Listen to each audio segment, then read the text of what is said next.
Voilà, vous avez donc une image détourée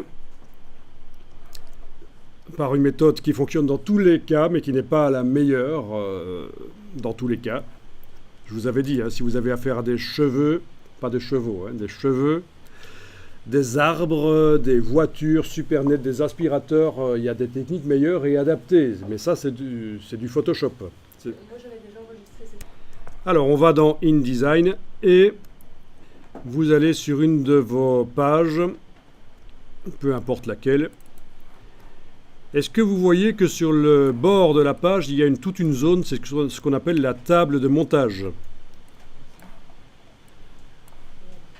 À gauche et à droite des pages, il y a la table de montage et vous pouvez amener là-dessus des éléments. C'est pas un problème. Oui, si par hasard vous avez enclenché dans InDesign cette icône-là, la table de montage, vous ne la voyez plus. Dans InDesign, dans la palette des outils affichée en 2 colonnes, c'est l'icône de gauche qui doit être enclenchée, pas l'icône de droite. L'icône de droite, c'est un aperçu de ce que ça donnera quand ça sortira. Ça peut être intéressant, mais pour ce qu'on va faire ici, il faut absolument que la table de montage apparaisse, donc cette zone grise qui peut s'agrandir si on veut. On ne va pas l'agrandir maintenant, on va simplement y amener notre image de cheval sans son décor. Donc vous cliquez avec la flèche noire à côté de tout, pour être certain qu'il n'y a aucun des blocs de la page qui est activé. Vous allez faire le raccourci CTRL-D, ce qui correspond à fichier importé. Vous allez jusqu'à votre dossier, jusqu'à votre fichier Photoshop que vous sélectionnez. Et voilà. Il est dans le curseur. Sur le bord, là, vous allez faire un cliquer, glisser.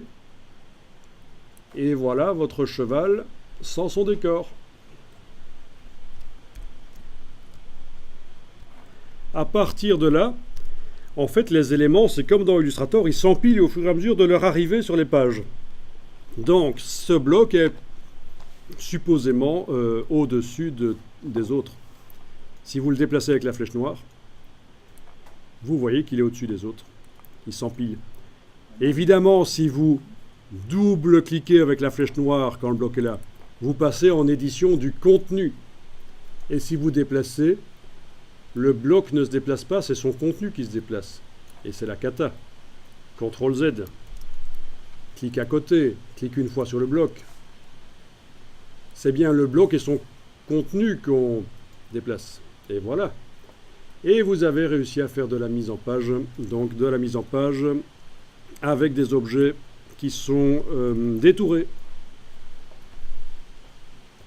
Voilà. Après, il faut manipuler les choses pour faire une mise en page intéressante.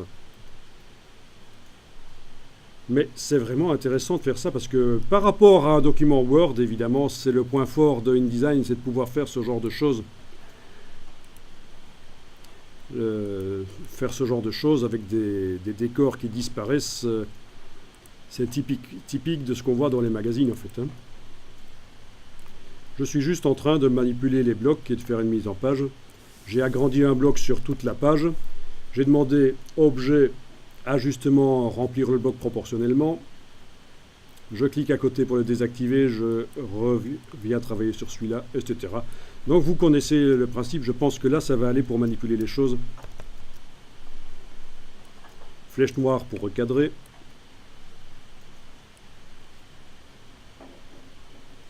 Outil de transformation manuelle pour pouvoir agrandir avec la touche majuscule.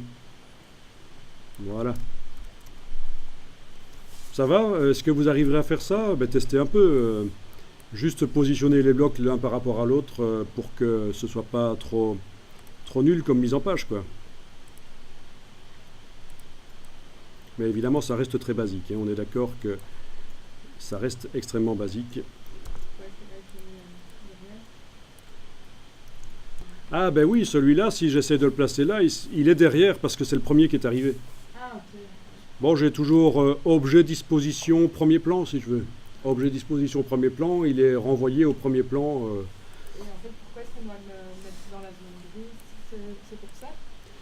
Pourquoi est-ce qu'on a amené celui-là dans la zone grise? C'était parce que c'était déjà assez occupé, chargé sur la page, et c'est pour prouver que ça sert à ça. Les zones grises sur le côté des pages, ça sert à manipuler des éléments, et quand ils sont bons, quand ils sont là, on les amène sur la page.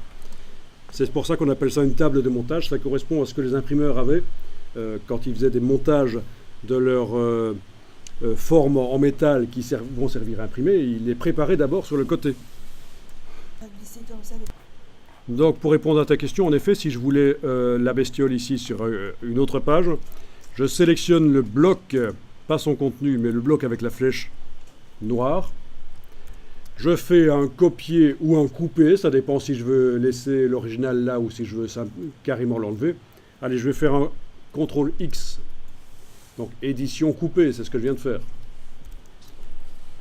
Je vais dans la palette page double-cliquer sur une autre page et je vais aller le coller. Donc dans la palette page qui est là en fait, voilà. Je vais aller sur une autre page, double-clic sur la page et je fais édition, coller.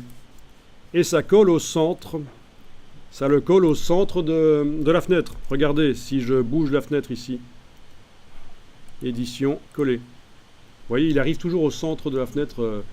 Enfin, là, il ne pouvait pas descendre plus bas. Si vous voulez qu'il occupe la même place que ce qu'il avait là où vous l'avez coupé, il faut faire édition, coller sur place. Édition, coller sur place va le remettre au même endroit qu'il occupait sur l'autre page. Voilà. Voilà, voilà. Donc, intéressant. Des mises en page avec des images qui se superposent, c'est pas mal. Si on ajoute du texte, on risque que ça ressemble au final à un magazine.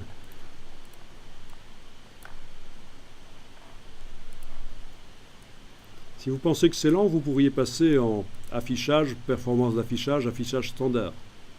Là, vos images sont pixelisées à ce moment-là, mais ce sera peut-être un peu plus rapide. Ok.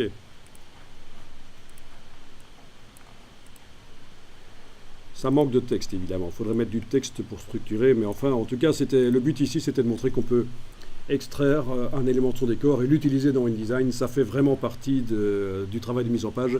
On va pouvoir mettre du texte et faire en sorte que l'image repousse le texte, ce qu'on appelle l'habillage de texte. Ça, c'est ce qui va être vu par la suite